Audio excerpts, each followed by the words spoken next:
Hey guys, George Diamondyard Sportscards coming at you with another video. I have a set here that I'm going to talk about that is kind of near and dear to my heart for a lot of reasons, and it's the 34 to 36 Diamond Stars.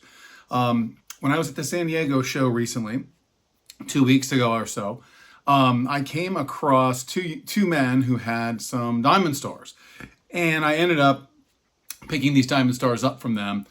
They were two guys who had collected in 1964. They began collecting when they were about 10 years old.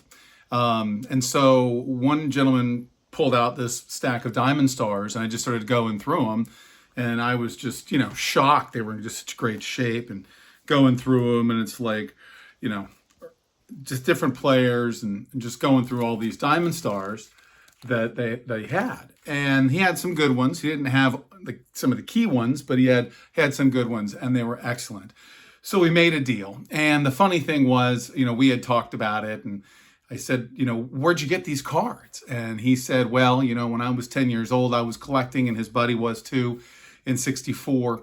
And what happened was his uncle knew he was collecting, so he gave him these Diamond Stars cards. And then when he was 15, his uncle came back and said, hey, I want my cards back. And the guy told him, I'm sorry, I don't have them. And so then he held on to them all these years, and now I bought them recently. And ironically, I went to my local card shop last week, and they had another slew of Diamond Stars. And so I bought most of them as well. And they had one of the key ones in there, and I'll show you that one too. But this set is just near and dear to me. With Father's Day coming up, I think about my dad, and I hope everybody's going to have a great Father's Day and spend it with friends and family and really enjoy your day. Maybe watch some baseball, do some grilling, spend some great time with your family or your friends. But I think about my grandfather, who's the one who really got me into sports cards and vintage sports cards. And part of that is this Dover reprints book by Burt Randolph Sugar. And this book came out in the 70s, I believe, but it had these great, perfect reprints. And I think I've shown you guys this on my channel many times. And I just love this book, and it got me really into vintage cards. I'm still trying to buy some Cracker Jacks after all these years. I have been fortunate enough to pick up all of these cards over time, which is awesome.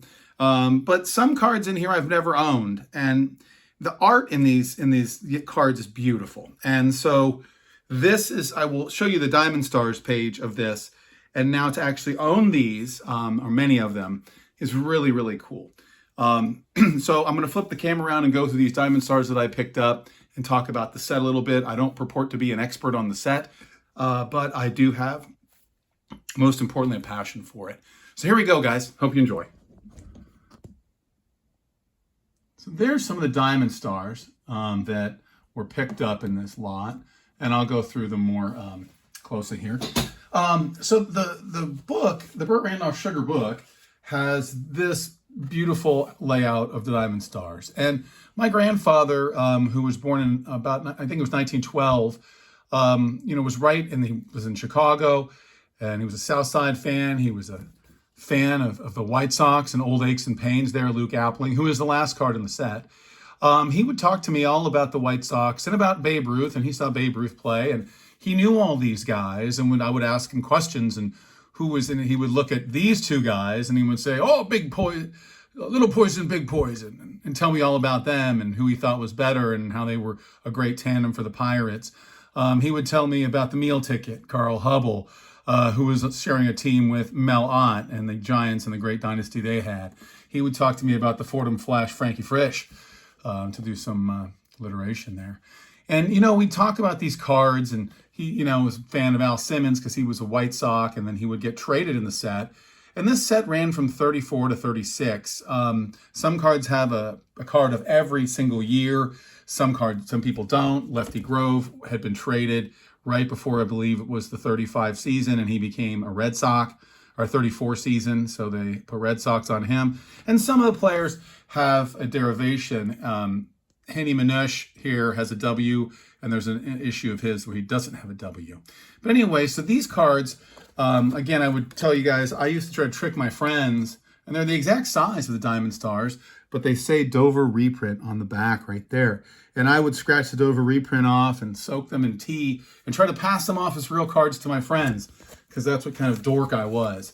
And I love to draw, and I would draw baseball cards, and this is in the early 80s. And the first baseball card I ever saw that actually had a moving ball in it is this card with Al Lopez, this classic card. But anyway, so this gave me such a passion. My grandfather, who knew all these guys, would tell me stories about them. And again, now to own some of these cards and just have them raw, and honestly, today or tomorrow, I would say 12 to 15 of them are going off to SGC to be slabbed. So anyway, I just had to show you guys that beautiful book by Burt Randolph Sugar. So here are some of the cards. They're just beautiful, beautiful cards. Rick Ferrell, Hall of Famer here. They're in great shape. I mean, they're probably going to do between PSA 2s or SGC 2s and SGC 5s. Or there's one that's going to get higher than that. Love the names on these, Schoolboy Row. And, these cards are different than a lot of the other cards because they have, this is the Red Rolf. And I was showing this to my son, and he plays right field. And it talks about how to play the position. Fielding, knowing how to play the position for batters is a fine science in the major leagues. As a general rule, outside pitches will be hit to the side of the diamond or outfield opposite side of the plate from the batter's stand on. The reverse is true on inside pitches, which will usually be pulled toward the near field. Major league fielders watch closely to see the spot where the pitch is to cross the plate and get a leaning start to the side, often making fingertip fielding stops that would otherwise have been missed. Red Rolf of the Yankees has a knack of sensing the probable direction of a hit before it leaves the bat. So this gives my son, who even today, this is true. You try to look faster than you are by anticipating where the ball is going to go. And baseball is such a wonderful sport of anticipation. It's reaction, but it's anticipation too. And what I love about these is just the Art Deco design. I mean, Red Rolf for the Yankees, and then you have the factory in the background.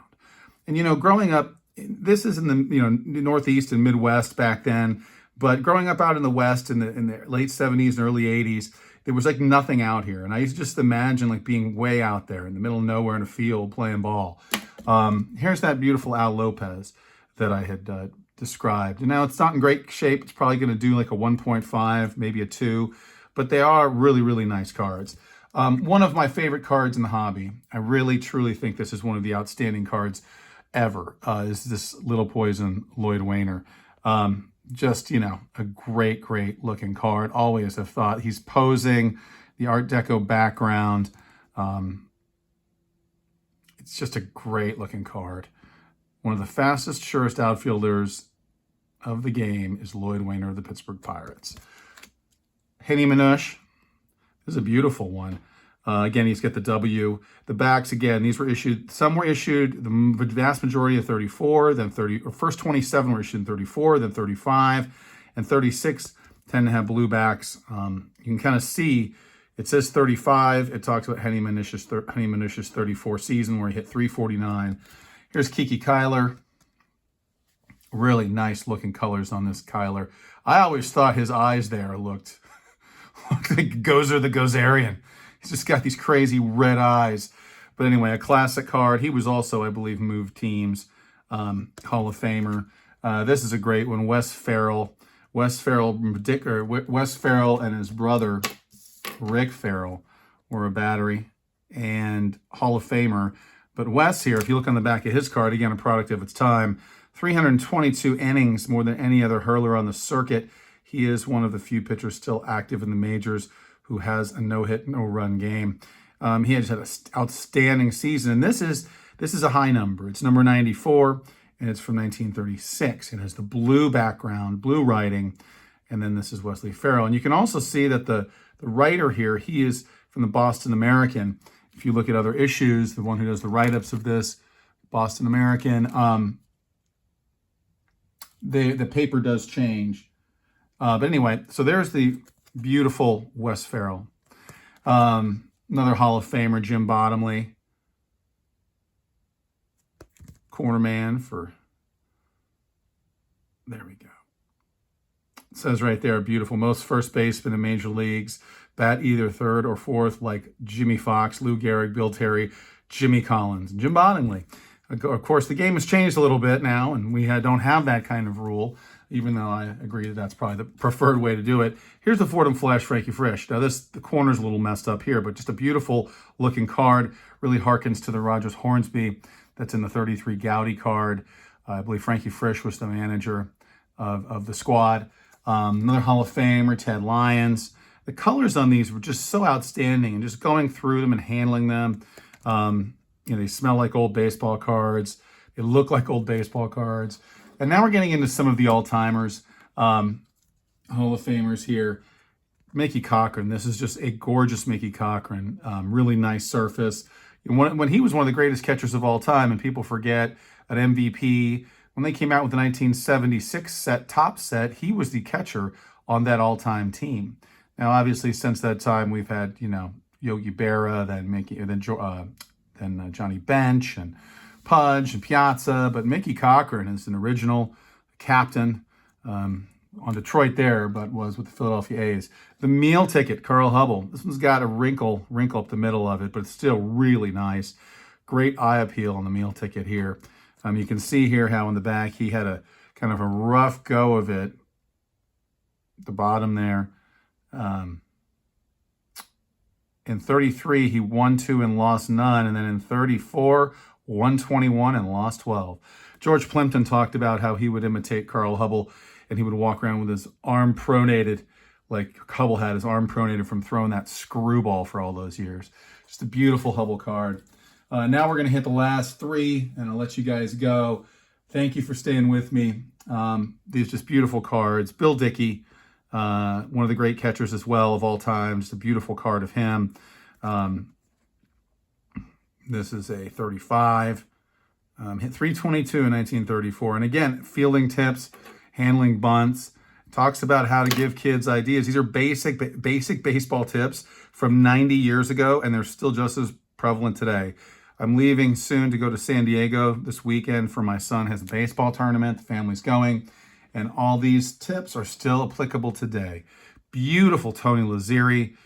This card, I think, is going to do about a 6. I mean, it's just gorgeous. I wish the centering was better, but it's sharp.